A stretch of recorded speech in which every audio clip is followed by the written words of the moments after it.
morning, dear students.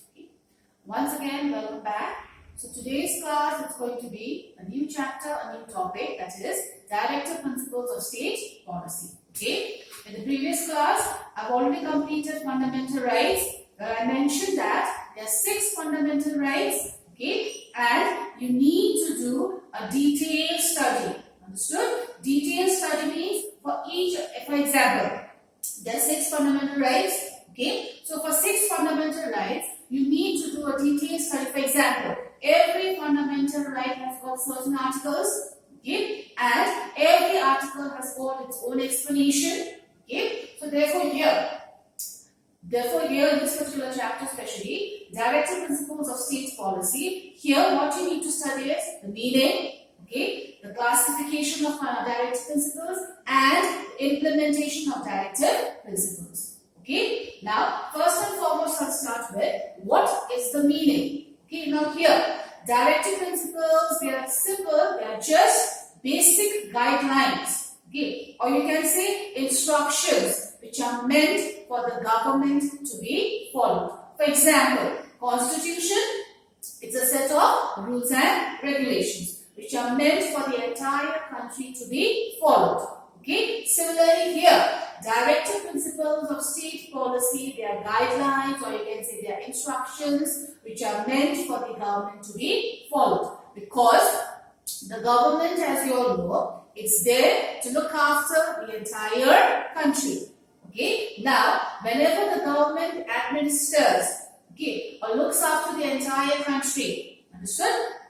Government also requires to follow certain guidelines, certain rules, certain instructions. So these guidelines, rules and instructions which are meant for the government to be followed, they are mentioned in the Directive Principles of State Policy. Okay, so when I say classification means directive principles, they are classified into 3 parts.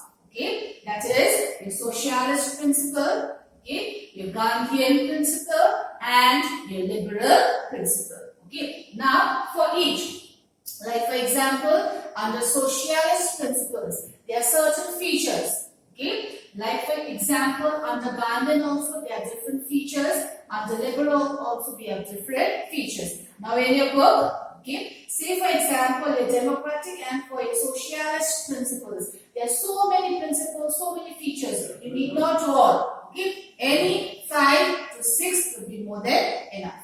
Okay, so I'll just be doing few from your socialist or your democratic principles. Okay, now for example, our first principle under socialist principle is securing a social order for the promotion of welfare of the people means the first principle under socialist principle is to work for the welfare, the benefit of the people. Especially which kind of people am I talking about? The weaker sections of the society.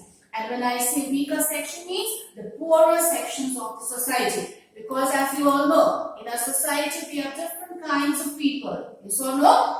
The rich, poor, the middle class families. Okay? So in every society, if you look at it, is the poor who are affected the most. Okay? So therefore, the first principle under a socialist principle is it provides guidelines, instructions so that they can work for the upliftment, for the betterment of especially the weaker sections of the society. Okay? Then second here is equal pay for equal work for both men and women. Now, as you all know, Constitution, what does it say? Equality. It talks about equality. Okay, so when you're talking about equality, what do you mean? Treating everyone equally, giving everyone the equal treatment. So therefore here, there should be no discrimination, especially between men and women, especially between rich and the poor. Okay, so here, equal pay for equal work for both men and women means since both are doing equal amount of work, so the payment given should also be the same. That is equal pay for equal work for both men and women. Okay. Then they also talk about right to work, right to education, okay, right to public assistance, especially in times of sickness, old age, unemployment. Okay, which means since if you belong to a democratic country like India, we should be given the full freedom to work. Okay, the full freedom to get employed. And if you have any kind of a problem, okay, you should be provided assistance, help, okay, especially during times of needs. Okay, then here they also talk about protecting the weaker sections of society, especially from injustice, okay, especially from exploitation, because like I said, the one who faces injustice, okay, the one who faces all these kinds of exploitations are the weaker or the poorer sections of the society. Okay, then the last one I'll mention here is equal right to an adequate means of livelihood to all the citizens. Means every citizen should at least be able to enjoy a good standard of living. Okay, so for that, everyone should be treated equally. Okay, so all this comes under your first principle, that is your socialist principle. Okay, the next one is your Gandhian principle. Well, let's see, what does Gandhian principle talk about? Firstly, here the Gandhian principle talks about organizing village panchayats, because in the villages, local self-government functions, yes or no? So therefore, in the villages, since we have the local self-government functioning, so therefore here, the panchayats, they play a very, very important role. So every village should have this panchayati Raj system, because the people of the villages, they should not be the sufferers. So any problem they are facing, be it roads, be it bridges, be it electricity, be it water, drinking water supply, all these should be taken care by whom? The panchayats. Okay, that is the first one under Gandhian principles. Then they also talk about protecting the weaker sections of society, especially the scheduled castes and the scheduled tribes. Because as you all know, the SCs and the STs, they are considered to be the backward class. Okay, so therefore, to uplift them, the government also has been providing them with certain basic benefits and facilities, like reserving seats and quotas for them. Yes or no? This is how they can be uplifted, they can be empowered. Okay, next under Gandhian. Then the next one is under Gandhian principles. Okay, they prohibit consumption of liquor or any kind of drugs which is injurious to health. Why is this done? It is done specially to protect, to save the younger generation, because they are the ones, okay, who are getting addicted towards drugs, towards intoxicating alcoholic drinks. Okay, so consumption of such alcoholic drinks, drugs should be totally banned, totally prohibited, so that people's life do not get in danger. Okay, then the next one under Gandhian principle is promoting cottage and your small scale industries. Now here we talk about promoting cottage, small scale industries. Why? Because in the villages, everyone, they are not educated. Everyone, they are not having full employment. Some of them are jobless. Okay, so with the help of these small scale and cottage industries, what happens? Especially the ones who are unemployed, especially the ones who are jobless, they at least get an employment. They at least get a job. So therefore, the government should encourage, should promote cottage and small scale industries. Okay, so this much under your Gandhian principles. Then the last one is your liberal principles. Okay, now by the word liberal, what do we mean? Liberty. Okay, so the first principle under liberal is having a uniform civil code for the citizens of India.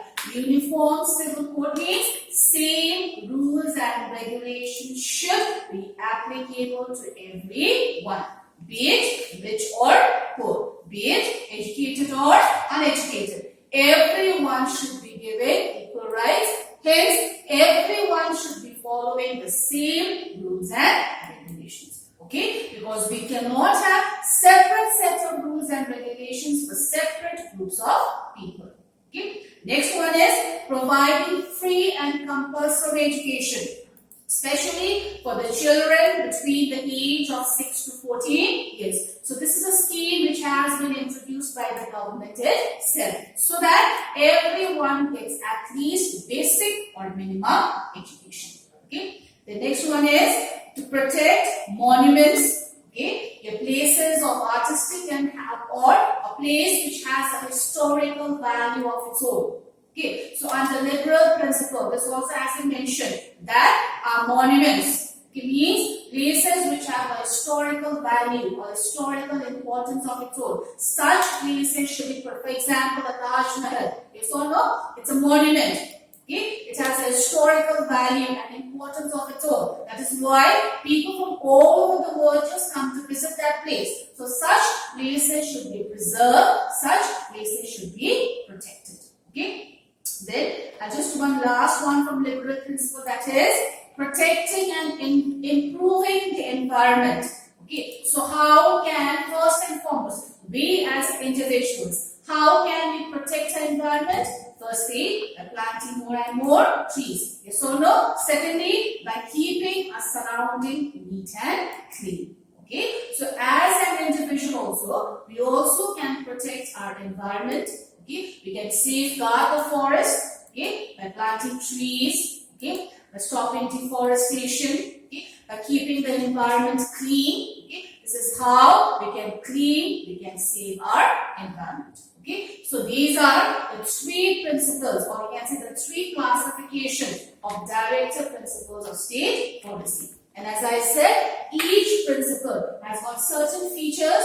Okay, so from each, you at least need to know 4 to